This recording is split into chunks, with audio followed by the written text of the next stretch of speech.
تخلص عمره أو حج وتروح ترقص أو تاخذ لك هزة شوية.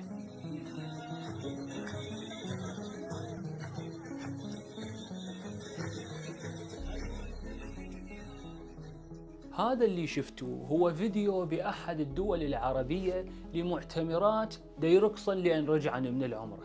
ومن يصفن الواحد بغرابة الموضوع راح يشوف انه امثال هؤلاء صاير عندهم تطبيع صريح مع المنكر، لدرجة انه بنص عبادة مهمة لله وفرع واجب من الدين تلقاهم يهزون العبادة اللي المفروض راجعين منها بروح منكسرة، بعهد جديد مع الله، ببصيرة أفضل. لكن الدين صاير عندهم شيء شكلي فقط. فالعمرة مجرد رحلة سياحية أصور بها ترندات قدام الناس، وعمرة بعمر العشرين، والصلاة عبارة عن سجادتين بها قلب حب وزي صلاة ونسق بدون ما أعرف تفاصيل الصلاة وصحتها، والقرآن عبارة عن الله ينور يا حاج لأن القارئ جاب مقام حلو، مو لأن كلام الله مهم. وهذا سبب التعايش اليومي مع الذنب والإصرار عليه وعدم الاعتراف به وإهمال فريضة الأمر بالمعروف والنهي عن المنكر الواجبة.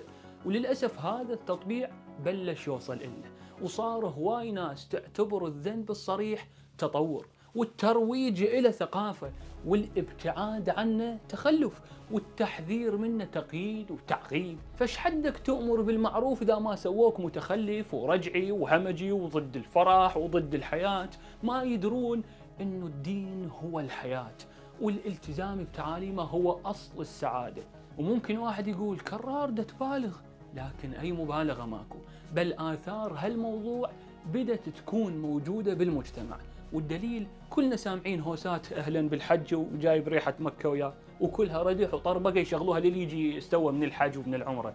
وواحد رايح مسوي لي أغنية يغني بيها لبيك اللهم لبيك ويا المعازف، مع انه هالجملة مقدسة وتعتبر ركن اساسي من اركان الاحرام، وبدونها انت ما تعتبر محرم اصلا. شلون تكبيرة الاحرام بالصلاة؟